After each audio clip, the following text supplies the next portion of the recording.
عملت هنا طاجن كنافة بالاوريو، خطير والطعم حلو خالص اهو.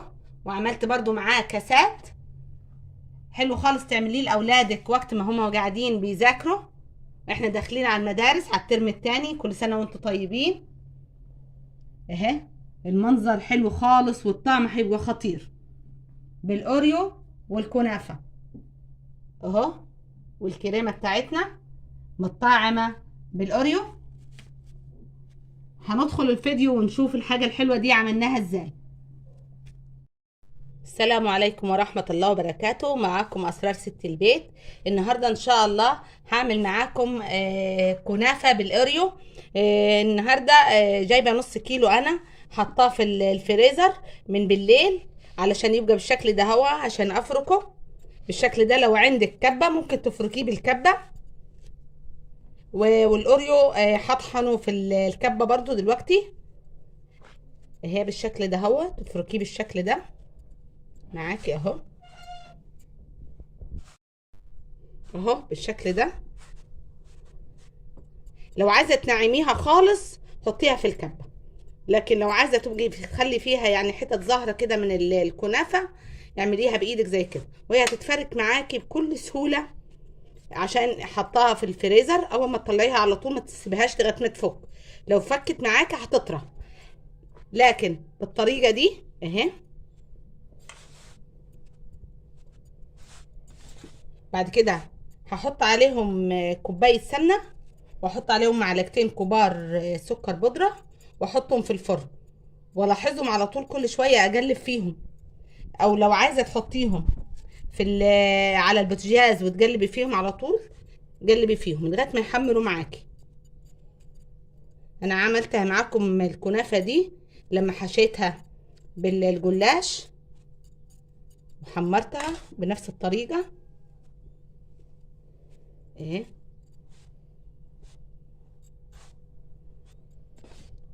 انا لقيت الاولاد عايزين حاجه حلوه، قلت ايه انا عندي الكنافه دي، واجيب اوريو واعمل لكم حاجه حلوه تتسلوا فيها كده انتوا قاعدين. وبعد كده ايه المدرسه هتبتدي بكره ان شاء الله. كل سنه وانتوا طيبين. اهو بالطريقه دي اهي، فتفتها بالطريقه اللي انتوا شايفينها دي اهي. هحط عليها كوبايه سمنه، لو عايزه تحطي سمنه وزيت حطي. هبتدي ايه افرك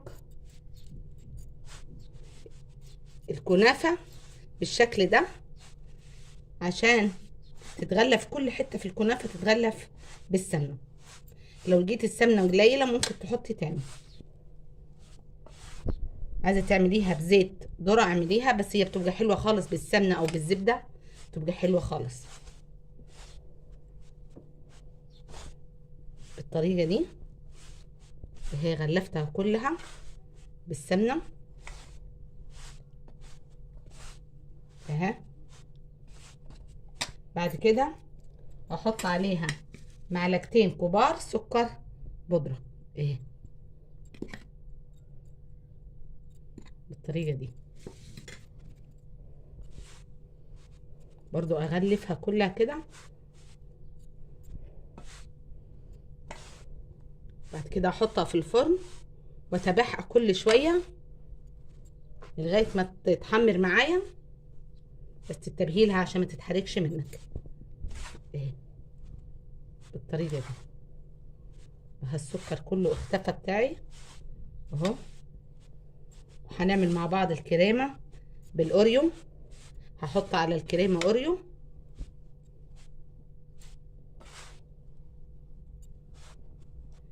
ونعمل شوكولاته، وهنعمل تحليه حلوه خالص للاولاد اهي. تخليها تتغلف بالسكر عشان السكر ما يفضلش في قاع الصينيه كده ويتحرق معاكي اهو بالطريقه دي. وهروح احطهم في الفرن، وبعد كده اوريهم لكم بعد ما يتحمروا ان شاء الله. معايا هنا كوبايتين كريمه خام، وحطيت عليهم معلقتين كبار سكر. هحط عليهم كوبايتين ميه ساقعين خالص. لو عايزه تعمليهم باللبن اعمليهم، بس انا هكب شويه بشويه.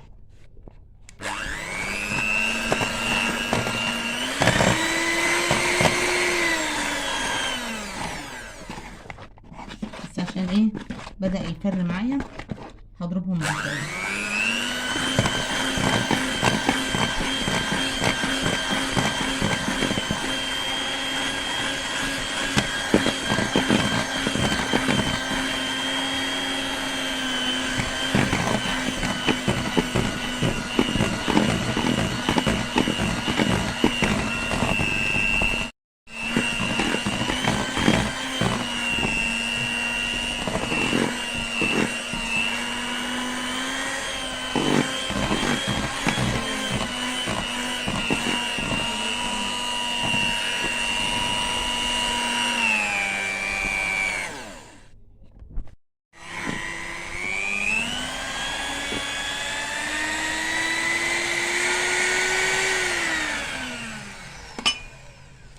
وبعد كده احط من الطحين بتاع الاوريو اللي احنا ايه طحناه حوالي معلقتين كبار.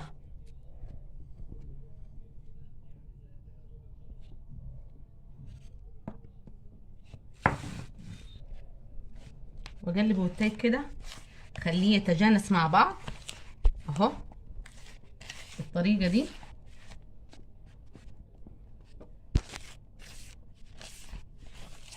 اهي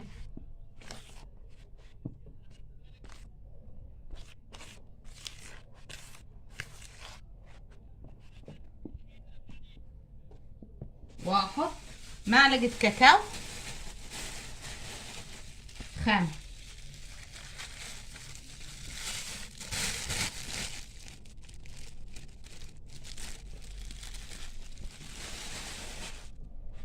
وانا ايه عندي شوكولاته تحت الاولاد اللي بيجيبوها معاهم من بره لما بيجي يطلعوا يعني يشتروها. خدت منهم 2 سيحتهم في ربع كوبايه لبن. حطيت كوبايه ربع كوبايه اللبن على النار، وبعد كده حطيت الشوكولاته فيها وسيحتها. وهي الكنافه اهي حمرتها زي ما انتم شايفين اهي. خلاص عايزه تضربيها في الكبه بعد ما حمرتيها كده اضربيها خلاص براحتك خالص. معايا هنا اهو الاوريو هضربه في الكبه عشان انعمه، عشان احط طبقه كنافه وطبقه اوريو وطبقه كريمه. الكريمه عملتها انا بالاوريو، حطيت عليها اوريو بعد ما ضربتها.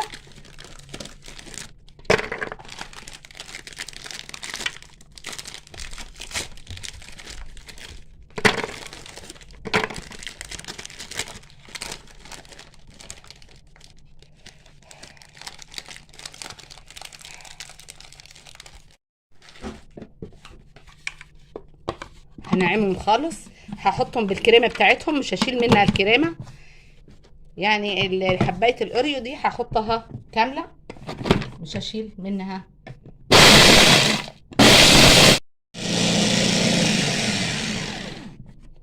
اهي نعمت خالص معايا.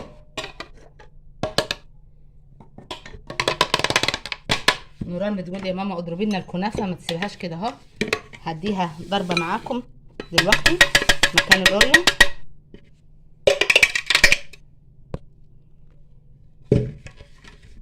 اهي هاخد منها واضربها. بتقول يا ماما فيها حتت كبيره كده اهو مش عايزينها فيها.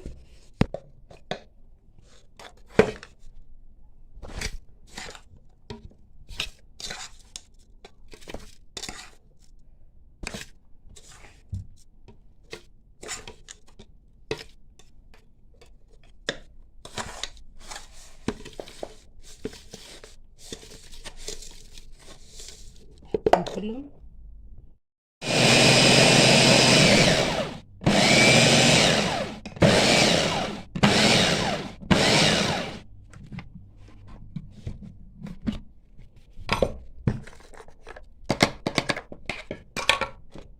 انا مش هخليها تنعم خالص طبعا.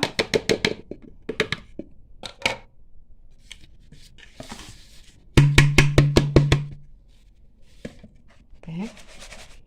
هعمل الكميه كلها ونرجع مع بعض. اهي طحنت الكنافه خالص اهي معايا بالطريقه دي بعد ما حمرتها. ومعايا هنا الاوريو بعد ما طحنته برضو. معايا هنا طاجن، ممكن تعملي في الطاجن زي كده او ممكن تعملي في كاسات زي كده اهو، على حسب ما انت حابه، وتقدم لاولادك.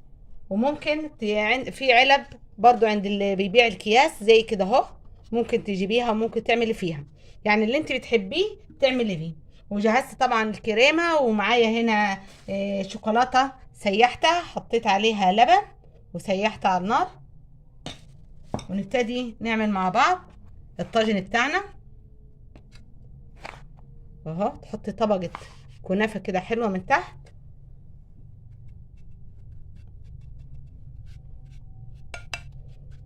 لو عايزه كمان تعملي في بولات ازاز ممكن تعملي فيها براحتك. والحاجه الحلوه دي اللي انا بعملها دي ممكن تسعفك لو جالك ضيوف على غفله وما عندكيش حاجه تقدمها لهم. ممكن لو عندك الكنافه وعندك الاوريو، او مش لازم الاوريو، ممكن لو عندك كريمه وكنافه وشوكولاته ممكن تعمليها بيها بالطريقه دي. وهحط طبقه الاوريو اهي اهي بالطريقه دي اهي، عشان تظهر في الجناب كده.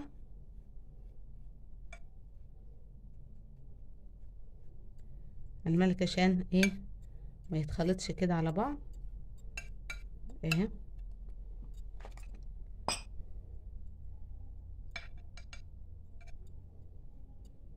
ممكن تقطعيها بالقطع وتقدميها في الطباقة، لو ما كنتيش هتعملي في بولات زي اللي وريتها لك دي او في الكاسات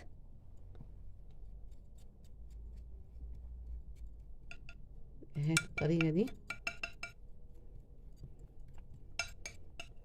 وانا عبيت الكريمة، بدل ما اقعد اعمل بالمعلقة واصب بالمعلقة، حطيت الكريمة في كيس عادي بتاع التلاجة بتاعنا اللي احنا بنخزن فيه.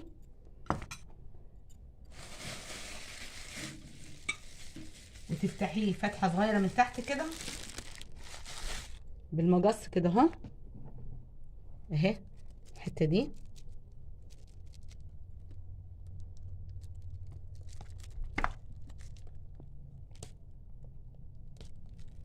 اهي. وتبتدي توزع الكريمة. انا الكريمة دي حطيت عليها اوريو، برضو اوريو مطحون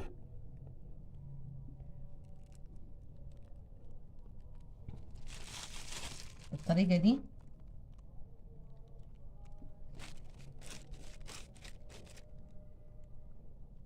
لو عايز تعمل كريمة بيضة ممكن تعمل عادي، بس انا حبيت عشان انا عاملاها بالاوريو حبيت احط عليها اوريو اهي.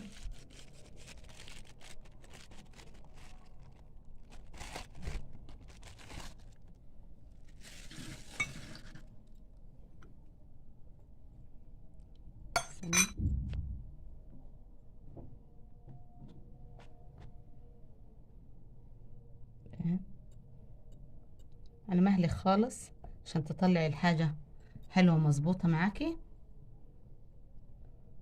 طبقات تظهر في الجناب كده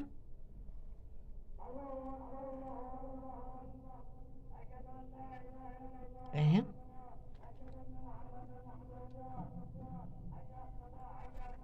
بعد كده تحطي شوية شوكولاتة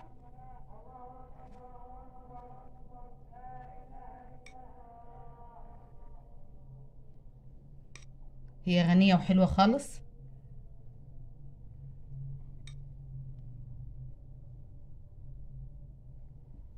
كمان لو عملتيها في رمضان تبقى حلوة.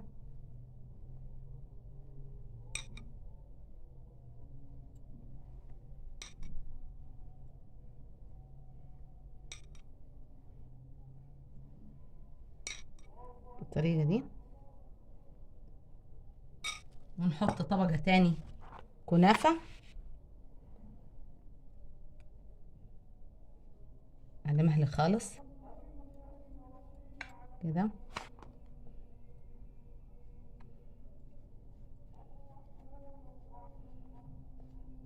هي طريقة سهلة بس ايه، عايزة دقة شوية.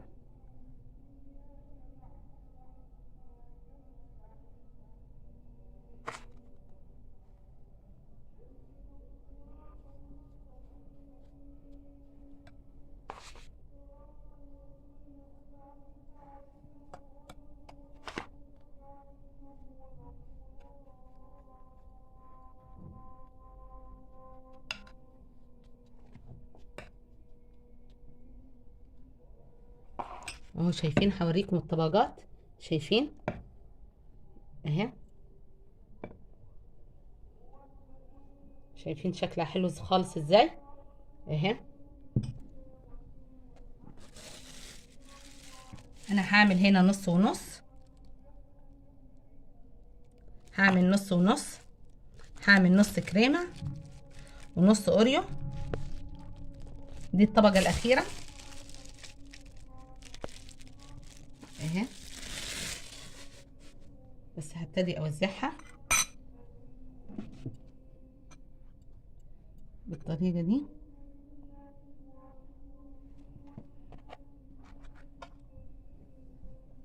اهي، زي بعض الكنافة جت من فوق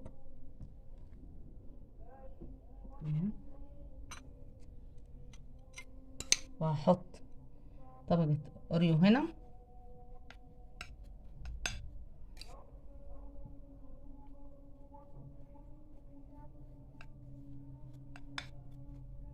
بالطريقة دي.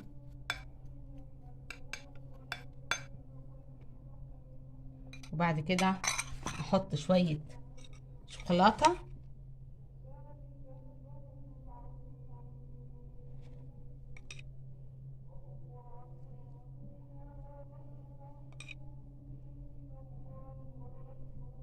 اهي، بالطريقة دي.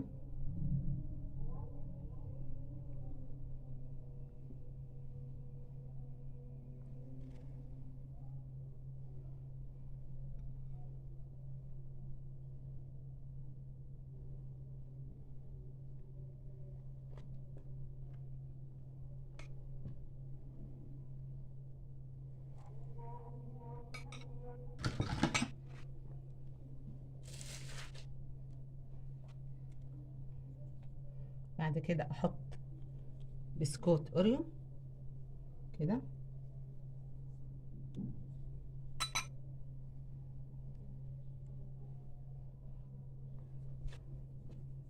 بالطريقة دي. اهو خلص معايا الطبق بتاعي اهو، الطاجن بتاعي اهو.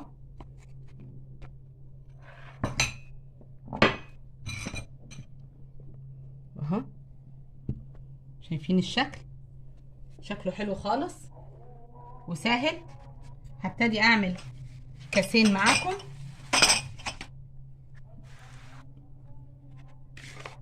احط كنافة في كل طبق او كل كاس اهو.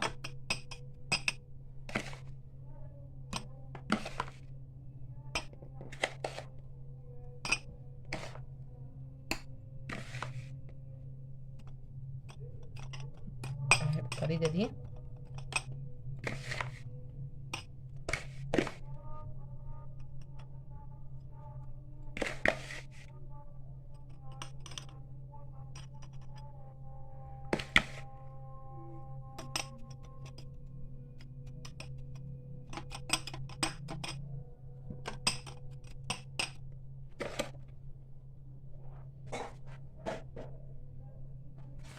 اهي. بعد كده احط كريمة، احط بقى العكس اللي احنا عملناه ايه، عملناه في الطاجن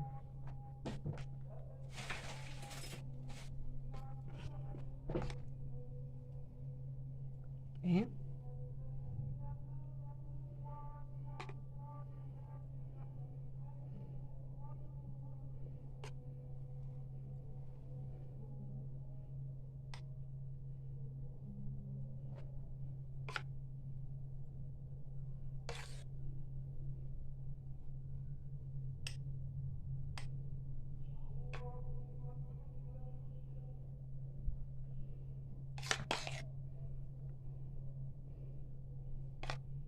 طبعا الكريمة دي حاطين عليها اوريو.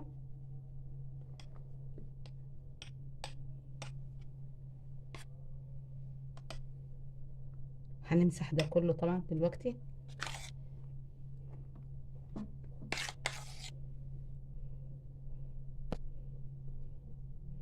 تفرح اولادك خالص بالطبق ده. وكمان لو جالك ضيف على غفلة زي ما قلت لك وعندك المقادير دي ممكن تعمليها اهي.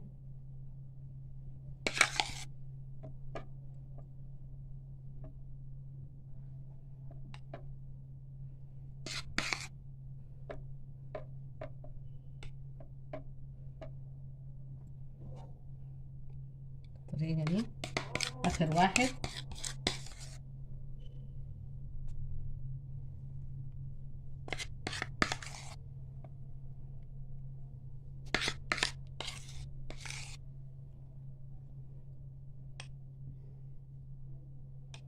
اهو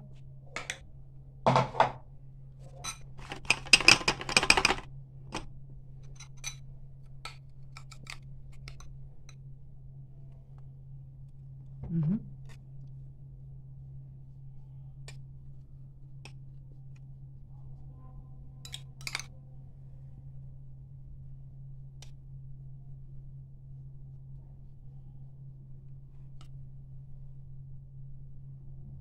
اهو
معايا هنا خلة.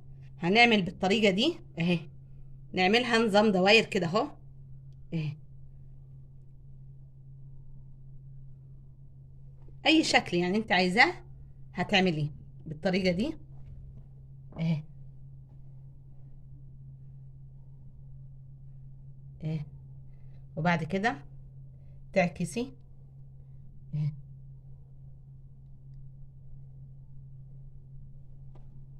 شايفين المنظر اهي.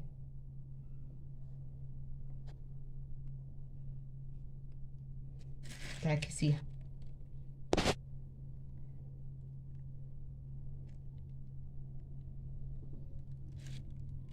اي منظر عايزه تعمليه هتعمليه اهي. هبل الخله من الكريمه وهعملها من فوق كده اي شكل كده يخلي منظر الكاس بتاعك حلو. الطريقه دي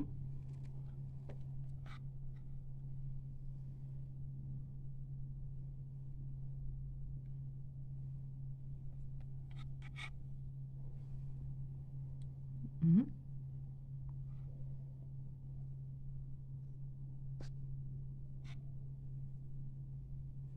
اهي.